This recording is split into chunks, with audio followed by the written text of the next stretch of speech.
Everyone, कैसे हो आप सब लोग। आशा करती हूँ सब लोग बढ़िया हो। तो आज फिर से एक एमसीक्यू सीरीज लेके आई हूँ आप सब लोगों के सामने पेडागोजी का। इसके बाद होगा टीचिंग एप्टीट्यूड का, ठीक है। सो वॉइस क्लियर आ रहा है I guess, right? Am I audible to you all? सब ठीक से सुनाई दे रहा है? अगर दे रहा है तो चलिए शुरू करते हैं हमारा आज का एमसीक्यू सेशन, जो आपके पीजीटी के लिए बहुत इंपॉर्टेंट है, पीजीटी प्रीलिम्स के लिए, ठीक है। चलिए, हम एवरीडे 30 एमसीक्यू डिस्कशन करते हैं, ठीक है। टीचिंग एप्टीट्यूड का 30, पेडागोजी का 30, सो 30 एमसीक्यू हम डिस्कशन करते हैं। चलिए, सो आज का जो हमारा एमसीक्यू सीरीज है उसका जो पहला हमारा आज का क्वेश्चन है वो क्या है?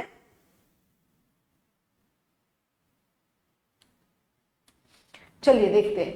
The sequence of development is random, predictable and ordinary, unrelated to maturation, only influenced by training. Which is the correct answer? The sequence of development is random, predictable and ordinary, ठीक है। Unrelatable to maturation, only influenced by training. कौन सा सही answer होगा इसका? बोलिए। आप लोग देख रहे हो, मुझे यहाँ पे दिखाई दे रहा है 10 लोग यहाँ पे देख रहे हैं, तो आप लोगों से आंसर एक्सपेक्ट करती हूं मैं। सो इसका आंसर क्या होगा? इसका जो करेक्ट आंसर होगा वो होगा प्रेडिक्टेबल एंड क्या? Predictable and ordinary. डेवलपमेंट क्या है? जो डेवलपमेंट का प्रोसेस है ये क्या कर सकते हैं? ये हम प्रेडिक्ट कर सकते हैं, ठीक है। ओके, ये हम प्रेडिक्ट कर सकते हैं कि डेवलपमेंट किसका कैसा होगा। देखना, जब बचपन में कोई बच्चा बहुत बोलता है तो हम क्या मतलब बात करना बहुत जल्दी सीख जाता है, उसको देख के हम प्रेडिक्ट करते हैं ना कि ये बहुत जल्दी बात करना सीखेगा। कोई बच्चा है बहुत जल्दी वो ए लिखना सीख जाता है, बी लिखना सीख जाता है, तो हम क्या प्रेडिक्ट करते हैं कि ये इसका दिमाग बहुत अच्छा है, ये बहुत जल्दी कोई भी चीज सीख लेता है ना।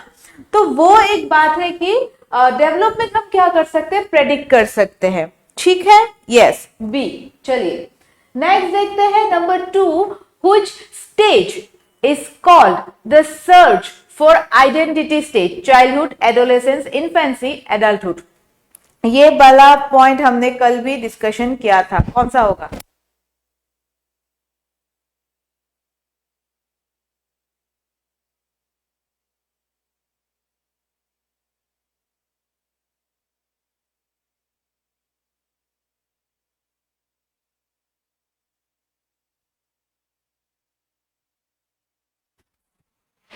इसका आंसर कौन सा होगा?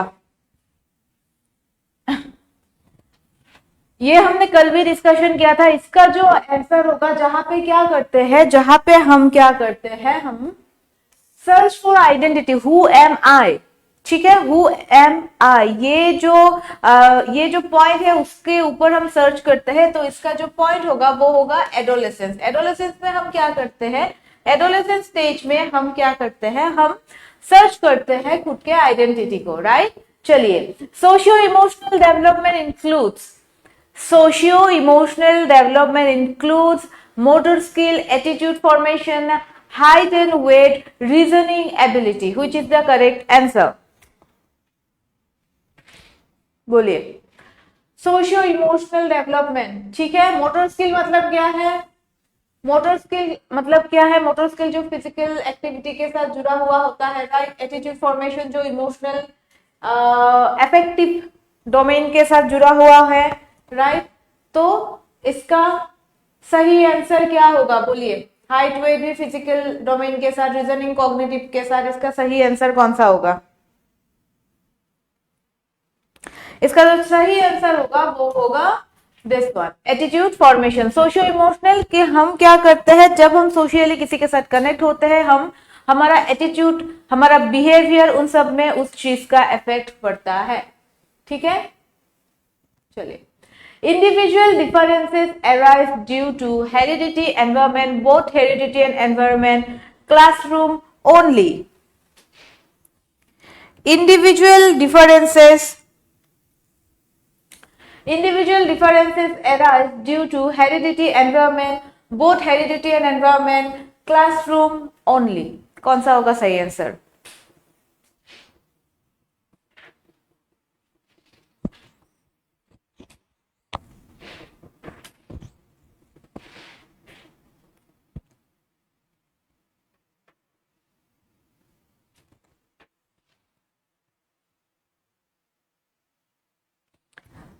इसका जो सही आंसर होगा वो होगा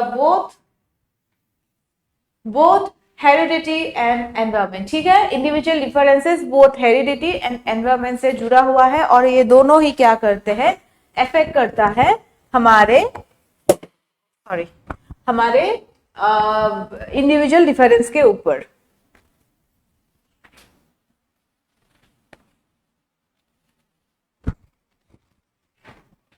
ओके चलिए, उसके बाद नेक्स्ट क्वेश्चन क्या है?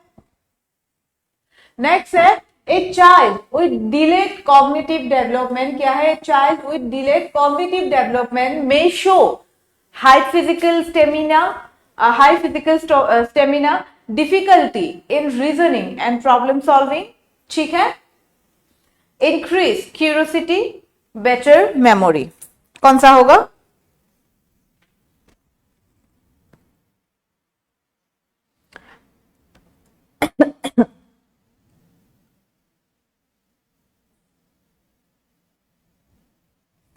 ओके सो इसका जो सही आंसर होगा वो है difficulty in reasoning and problem solving. ठीक है, difficulty in reasoning and problem solving. ठीक है, क्लियर. चलिए, एडोलेसेंस टेंड टू इमिटेट. ठीक है, adolescence tend to imitate parents, peer group, teachers only, younger children. इसका सही आंसर क्या होगा? Adolescence tend to imitate. Imitate मतलब क्या? इमिटेट मतलब क्या है? क्या बोला था मैंने? जो बच्चे लोग भी करते हैं इन्फेंसी और लेटर चाइल्डहुड में इमिटेशन होता है. इन्फेंसी में नहीं होता, लेटर चाइल्डहुड में, सॉरी अर्ली चाइल्डहुड में इमिटेशन होता है जहां पे वो बड़ों का नकल करता है. राइट, एक बच्चा क्या करता है तभी बड़ों का नकल करता है. अगर मम्मी लिपस्टिक लगा रही है तो बेटी जाके वो भी मम्मी का लिपस्टिक लगाएगी. राइट, पापा अगर शेव कर रहा है तो उसको देख के उसका बेटा भी क्या करेगा, रेजर लेके दाढ़ी ट्राई करेगा, दाढ़ी काटने का, है ना. सो इमिटेशन एडोलेसेंट स्टेज में सबसे ज्यादा नकल किसको देख के किया जाता है? वो है पीयर ग्रुप. ठीक है, क्योंकि पीयर ग्रुप का इन्फ्लुएंस वहां पे ज्यादा होता है. Yes, very good. चलिए, उसके बाद क्या है 7 नंबर. According to Kohlberg, moral reasoning develops through fixed stages, random patterns, trial and error, age only. क्या होगा इसका सही answer? According to Kohlberg, moral reasoning develops through fixed stages. Kohlberg ने स्टेजेस दिया था. ठीक है,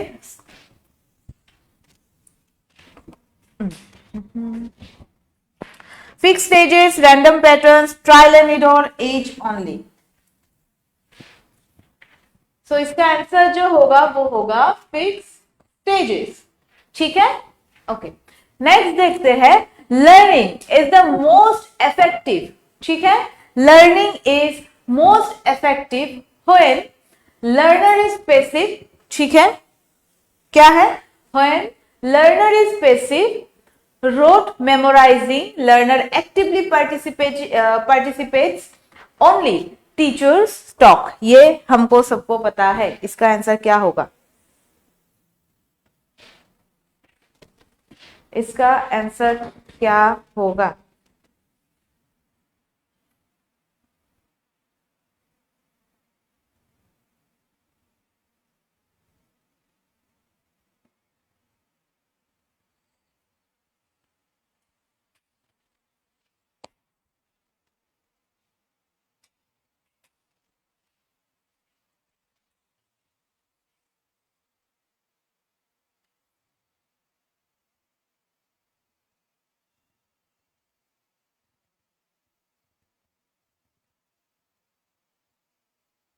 इसका आंसर होगा when learner actively participates। ये फिक्स पैटर्न होगा, रैंडम पैटर्न नहीं होगा, क्योंकि कोहलबर्ग ने ओनली पैटर्न दे चुका है। ठीक है, कोहलबर्ग का थ्योरी मैंने पढ़ाया है, वहां पे इन्होंने फिक्स स्टेज, कुछ स्टेजेस उन्होंने ऑलरेडी दे रखा है। ठीक है, ऑलरेडी कोहलबर्ग ने क्या दे के रखा है वहां पे, जैसे कि ओबीडियंस एंड पनिशमेंट, तो वो फिक्स पैटर्न, फिक्स स्टेजेस इसलिए वहां पे बोला गया है। ऑलरेडी कोहलबर्ग ने वो स्टेजेस देख के रखा है। ठीक है, चलिए एक सेकंड, आप लोग का कमेंट कहाँ चला गया? हाँ अभी दिख रहा है, चलिए यस सी। चलिए नेक्स्ट देखते हैं। Scaffolding is associate with Thorndike, Skinner, Vygotsky, Pavlov. कौन सा होगा? Scaffolding is associate with Thorndike, Skinner, Vygotsky, Pavlov. Which is the correct answer? Scaffolding किसके साथ जुड़ा हुआ है?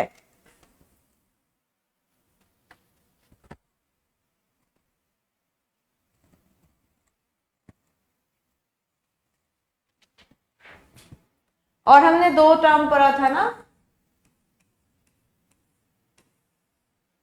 जेपीडी पढ़ा था, मोर नॉलेजेबल अदर पढ़ा था, जो zone of proximal development. Actually ये मेरा फेवरेट टॉपिक है।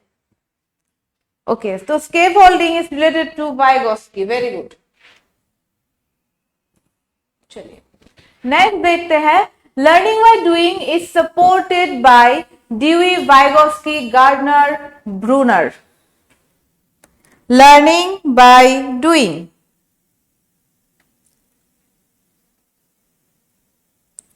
लर्निंग बाय डूइंग, ये ड्यूई मतलब जॉन ड्यू होगा। ठीक है, क्या हो गया? ये बोर्ड का थोड़ा प्रॉब्लम हो गया। ये जॉन ड्यू, अरे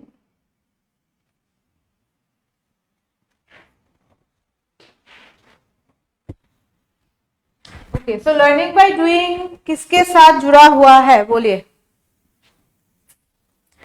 इसका आंसर होगा जॉन ड्यू। ठीक है, इसका आंसर क्या होगा? इसका आंसर होगा John due. Okay, Mahatma Gandhi ने भी बोला था लर्निंग बाय डूइंग के बारे में। ठीक है, चलिए इन behaviourism reinforcement is used to enhance cognitive structure, strengthen behavior, reduce motivation, improve moral reasoning।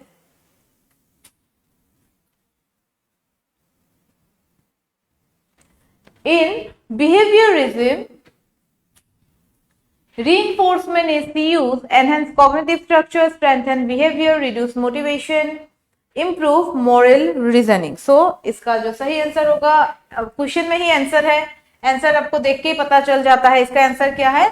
Strengthen the behaviour, क्योंकि बिहेवियरिज्म है तो ऑब्वियसली हम बिहेवियर को ही स्ट्रेंथन करेंगे, राइट। चलिए नेक्स्ट देखते हैं। Constructivist classroom focus on rote learning, teacher talk, exploration and discovery, strict lecture method।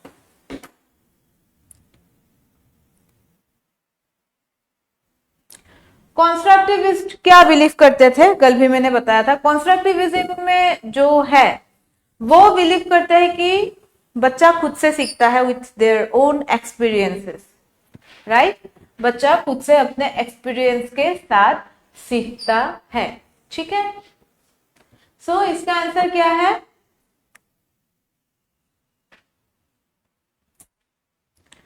B बोला क्या आपने? C, okay okay, yes very good. इसका आंसर होगा सी, एक्सप्लोरेशन एंड डिस्कवरी। ठीक है, चलिए next. The most important factor for meaningful learning is external rewards, learners prior knowledge, grade marks, classroom sitting. The most important factor for meaningful learners, ये easy है, ये मैं ही दे देती हूँ पटाख से। लर्नर्स प्रायर नॉलेज, कुछ कुछ बहुत इजी क्वेश्चंस है।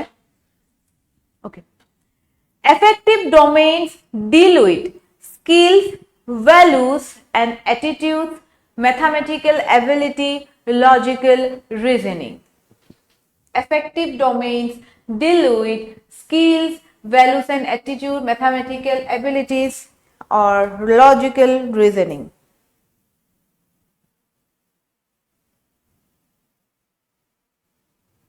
कौन सा होगा?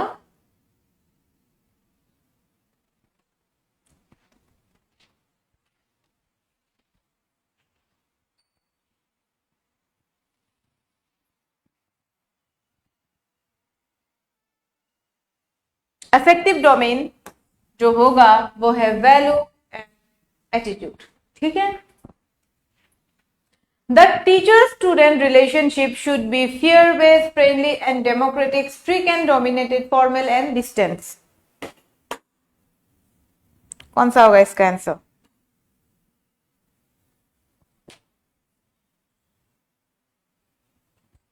The teacher-student relationship should fear-based, friendly and democratic, strict and dominant, formal and distant.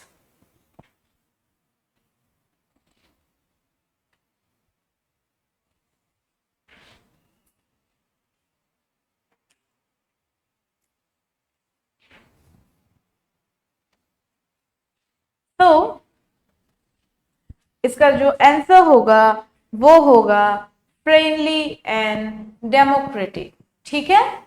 चलिए next.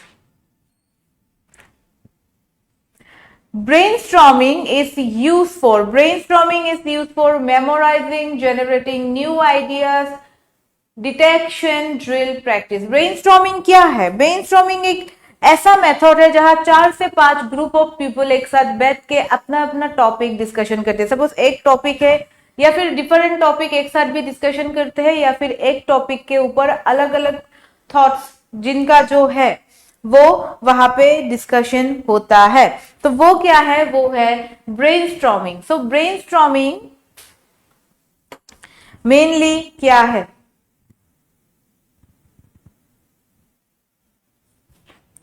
Brainstorming is used for memorizing general news, generating new ideas, dedication, drill practice.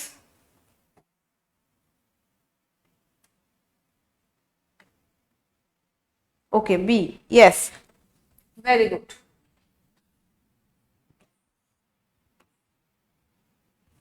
चलिए next देखते हैं. Micro teaching focus on broad curriculum, mastering on teaching skill at a time, final examination, classroom decoration.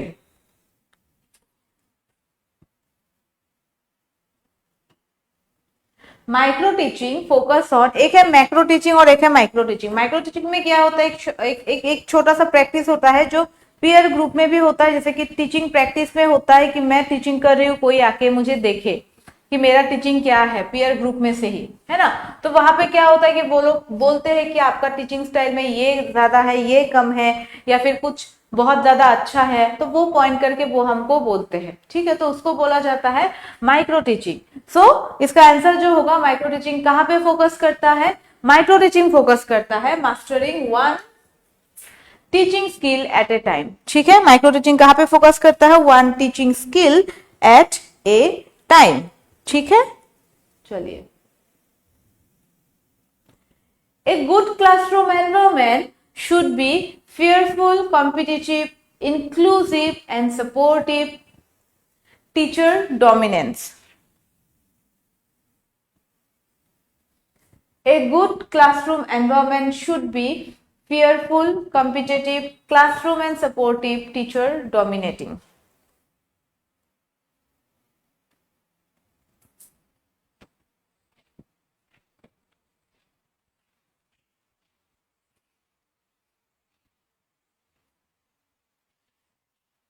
इसका जो answer होगा वो होगा, दिया क्या किसी ने?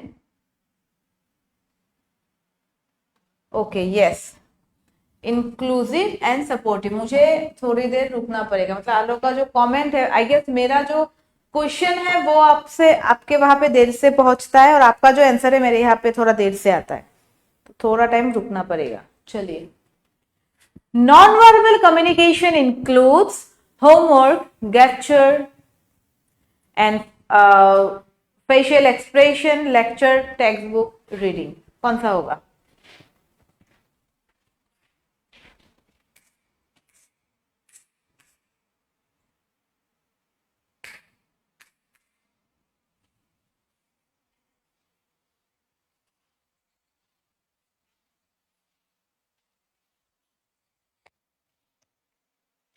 सी, non-verbal communication includes homework, gesture and facial expression, lecture, textbook and reading। कौन सा होगा? Yes, B, very good।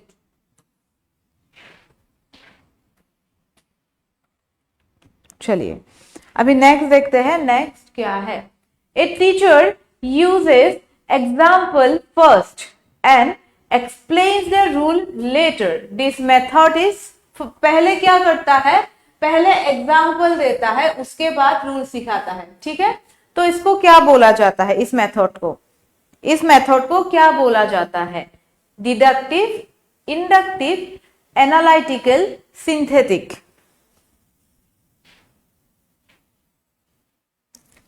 इस मेथड को क्या बोला जाता है? बोलिए।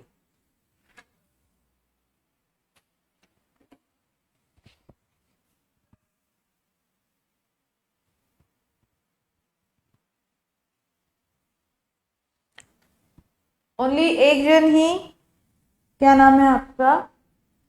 गोशमी बसर, आप ही आंसर दे रहे हो, विच इज गुड, बट बाकी का क्या हुआ? इसका आंसर कौन सा होगा? B, right? Yes, inductive.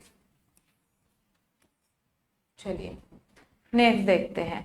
In lesson planning, learning objective must be measurable and specific, difficult, avoided,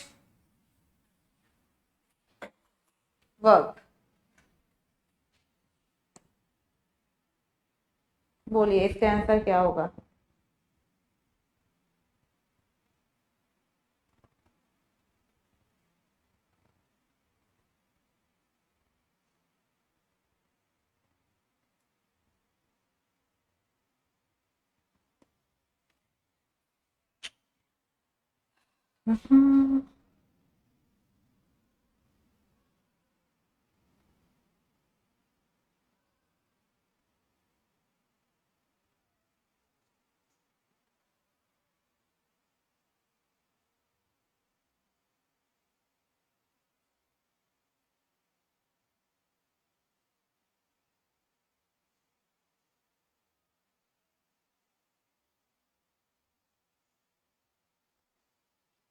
इसका आंसर होगा मेजरेबल एंड स्पेसिफिक।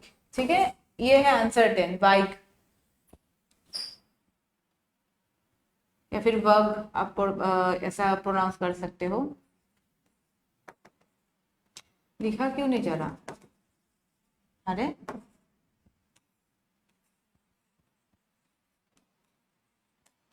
चलिए नेक्स्ट देखते हैं। नेक्स्ट क्या है?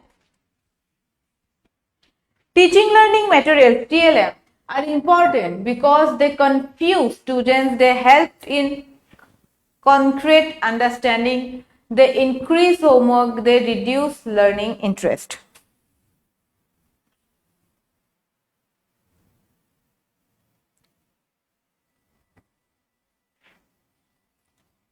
इसका सही आंसर कौन सा होगा?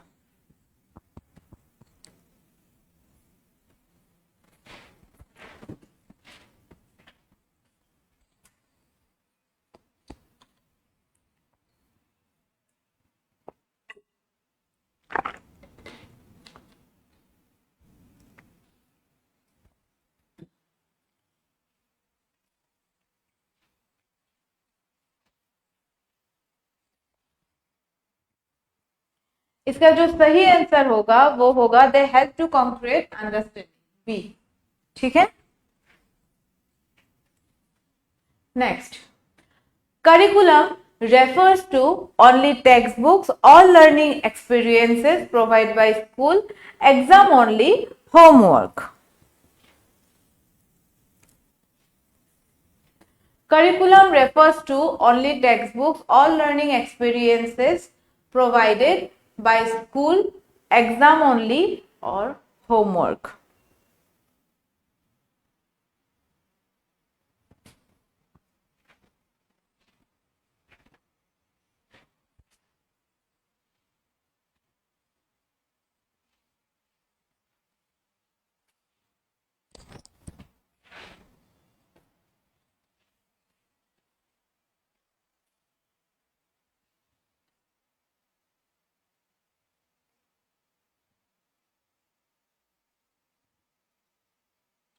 इसका जो आंसर होगा बी, सबका बी ही होगा. Hidden curriculum includes written syllabus, timetable, handwriting values and attitude, learn in school, exam pattern. Hidden curriculum क्या क्या इंक्लूड करता है?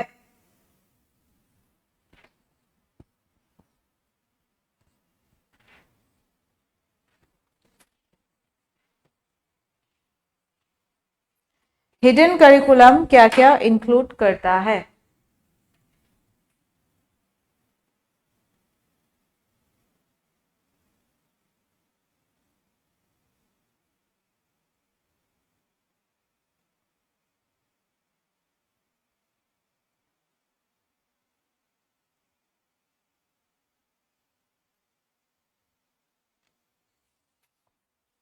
ओके, सो इसका जो आंसर होगा वो होगा हिडन करिकुलम, वो होगा unwritten values and attitude learn. क्योंकि कुछ चीज ऐसा होता है जो करिकुलम में इंक्लूड नहीं होता, जो ऑब्जर्वेबल होता है, जो ऑब्जर्व किया जाता है, जैसे कि आपका बिहेवियर हो गया, आपका एटीट्यूड हो गया, है ना. तो ये सारा का सारा करिकुलम का पार्ट है, ये पूरा का पूरा करिकुलम का पार्ट है. और इसमें क्या होता है, इसमें वो सब मेन करिकुलम में वो डायरेक्टली इंक्लूड नहीं होता, लेकिन वो हिडन होता है. ओके, चलिए.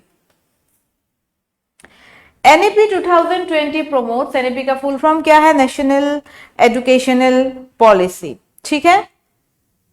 NEP 2020 promotes heavy memorizing, multidisciplinary learning, one exam system, no vocational education.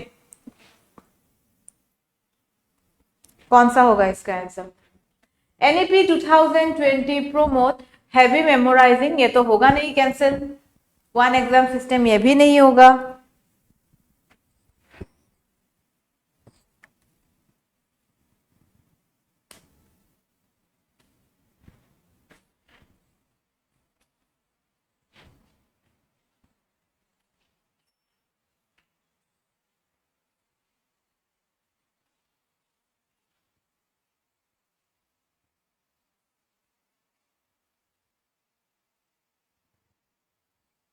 तो इसका जो सही आंसर होगा वो होगा मल्टीडिसिप्लिनरी लर्निंग. ठीक है, क्या होगा? Multidisciplinary learning. चलिए नेक्स्ट देखते हैं. ECCE in NEP stand for Early Child Care and Education, Easy Child Curriculum Education, Effective Content Creation Education, none. ECCE.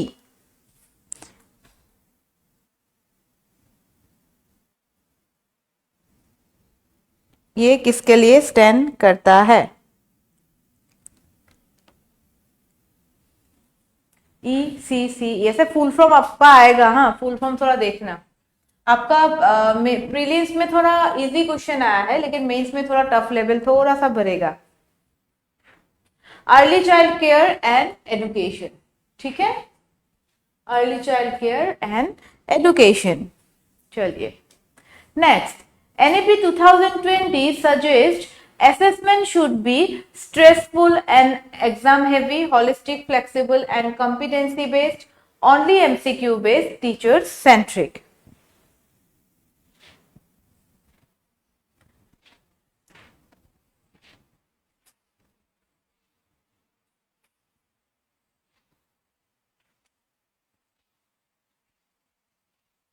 इसका सही आंसर कौन सा होगा?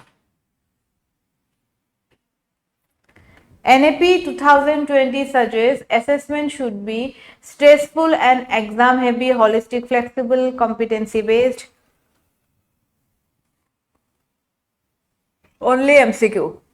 So इसका जो सही आंसर होगा वो होगा होलिस्टिक एंड फ्लेक्सिबल कॉम्पिटेंसी। ठीक है, इसका सही आंसर कौन सा होगा? होलिस्टिक, क्योंकि एनईपी का हमने पढ़ाया था क्लास, आप देखना एनईपी का क्लास। ठीक है, एनईपी में बहुत सारे टॉपिक्स हैं, जैसे कि कब तक वोकेशनल एजुकेशन आपको चाहिए, कब तक क्या चाहिए, तो वो कब तक आपका मदर लैंग्वेज में आपका पढ़ाई होगा, तो वो सारा का सारा चीज एनईपी में है, तो आपको अच्छे से देखना होगा। ठीक है, चलिए, digital literacy means availability to use digital tools effectively, ability to ability to read books, ability to write exams, operate machines only, operate machines only. So इसका आंसर क्या होगा? Digital literacy.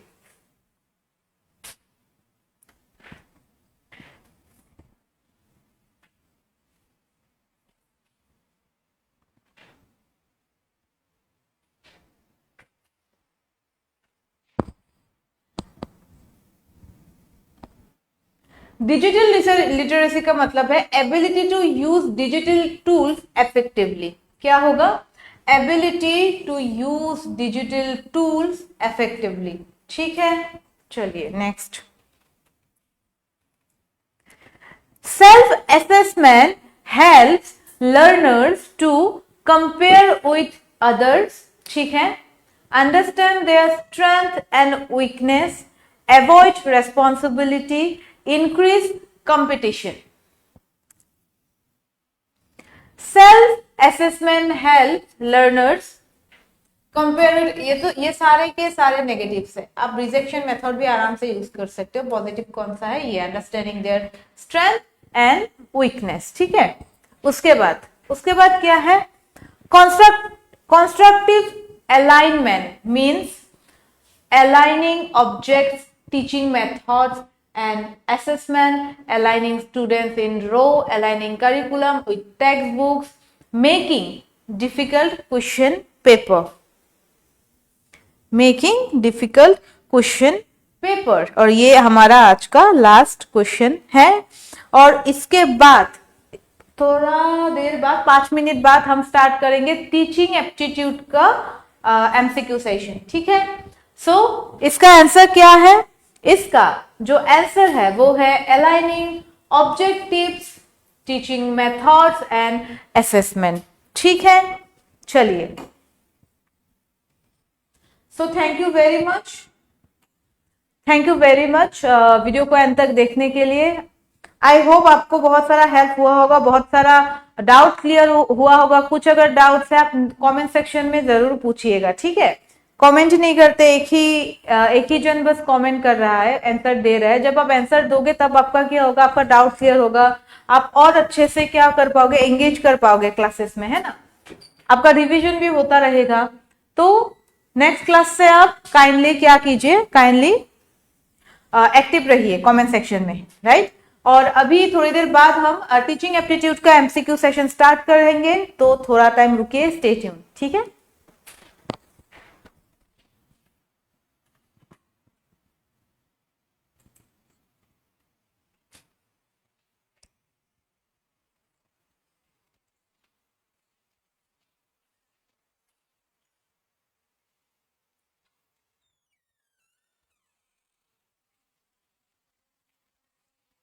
वैसे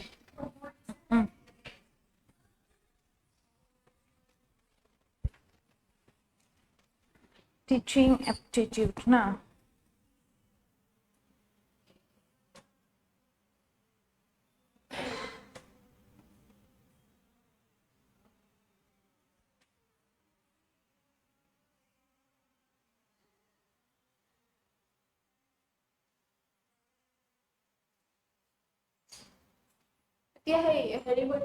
टीचिंग एप्टीट्यूड